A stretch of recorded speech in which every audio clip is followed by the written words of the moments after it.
সংসারটা আমার শখের জায়গা, আর এই শখের জায়গাটাকে সবসময় চেষ্টা করি আমি আমার মতো করে সুন্দর করে পরিপাটি করে গুছিয়ে রাখতে। আর সেই সাথে আমার সকালের আয়োজন, ছুটির দিনটাতে কিভাবে সকালবেলা সময় কাটিয়েছি সেটা নিয়ে আজ ছোট্ট একটা ব্লগ রেডি করেছি।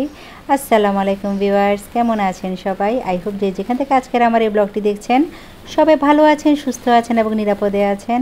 জুমা মোবারক জানিয়ে আজকে সকালবেলাটা শুরু করেছি। দেখতে তো পেয়েছেন ভোরবেলায় উঠেছিলাম, কিন্তু ভোরবেলা উঠে আবার কিছুক্ষণ রেস্ট নিয়েছি। যেহেতু আজ ছুটির দিন ছিল, অনেকটা লেট করে ঘুম থেকে ওঠার পরে আমি রান্নাঘরে চলে এসেছি সকালের আয়োজন করার জন্য। আর প্রতিদিনের মতো সেই পরোটা আর চা, তবে পরোটার সাথে আজ আমি একটু ঘিয়ে ভাজা পরোটা দিয়ে সকালের ব্রেকফাস্টটা করব। ছেলেদেরকে তো দিয়ে দিয়েছি, আর আমি আমার নিজের মতো করে আজ সকালবেলা ঘিয়ে দিয়ে যে পরোটাটা ভাজা হয় সেটাই খেয়ে নিচ্ছি। এদিক দিয়ে যে ঘিটা আনা হয়েছিল দেখতে তো পেয়েছেন কতটুকু খালি আছে, এতটুকুই ছিল এই ঘিটা। তো যাই হোক, কিছু তো করার নেই, দোকান থেকে যখন এনেছে ওরা তো অবশ্যই একটু কম দিবে। ছুটির দিনে পরিবারে একটু স্পেশাল কিছু আয়োজনের জন্য চেষ্টা করি একটু সুন্দর করে কিছু আয়োজন করতে। ছুটির দিন সবার ছুটি থাকলেও একজন গৃহিণীর কখনোই ছুটি থাকে না, সেদিন ব্যস্ততা দ্বিগুণ পরিমাণে বেড়ে যায়। পরিবারের সবার মন রক্ষা করার জন্য একজন গৃহিণী সেদিন অনেক কাজকর্ম করতে হয়। সকালের নাস্তা, দুপুরে একটা স্পেশাল আয়োজন, সেটা কিন্তু একজন গৃহিণী হয়ে আমি সবসময় করে রাখি। আর আপনি যদি একজন স্মার্ট গৃহিণী হতে চান তাহলে সংসারের কাজ তো আর কখনোই থেমে থাকে না। প্রতিদিনই আমার সংসারের কাজকর্ম, গোছানো, মপিং করা, সেই সাথে ক্লিনিং করা, এগুলো তো চলতেই থাকে।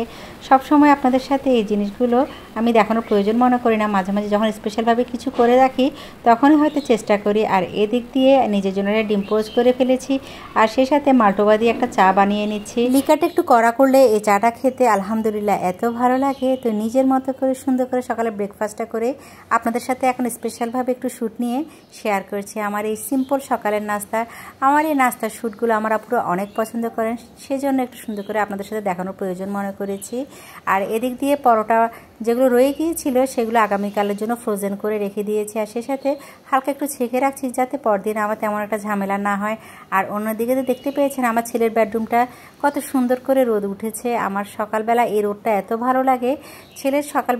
ছেলের রুমে যখন সকালবেলা এই রোদটা পড়ে তখন মোটামুটি চেষ্টা করি রুমটা একটু ভালোভাবে পরিষ্কার করে নিতে। আর যখনই বিছানা ঝাড়া হয় তখনই বোঝা যায় ধুলোবালি কী পরিমাণ দেখা যায়। আর এদিক দিয়ে আপনাদের ভাইয়া সকাল সকাল ঘুম থেকে উঠে নাস্তা খেয়ে বাজার নিয়ে এসেছিল। তো একটু বেশি পরিমাণে বাজার এনেছে, কারণ সে একটু আউট অফ টাউন যাবে। তো যার কারণে এই বাজারগুলো একটু একা হাতে গুছিয়ে নিচ্ছি।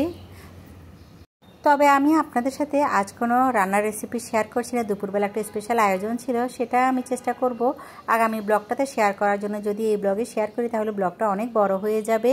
আর রিসেন্টলি প্রতিটা ব্লগে আমার আপুদের এত এত ভালোবাসা, যেগুলো পরে আমি পুরোপুরি আবেগাপ্লুত।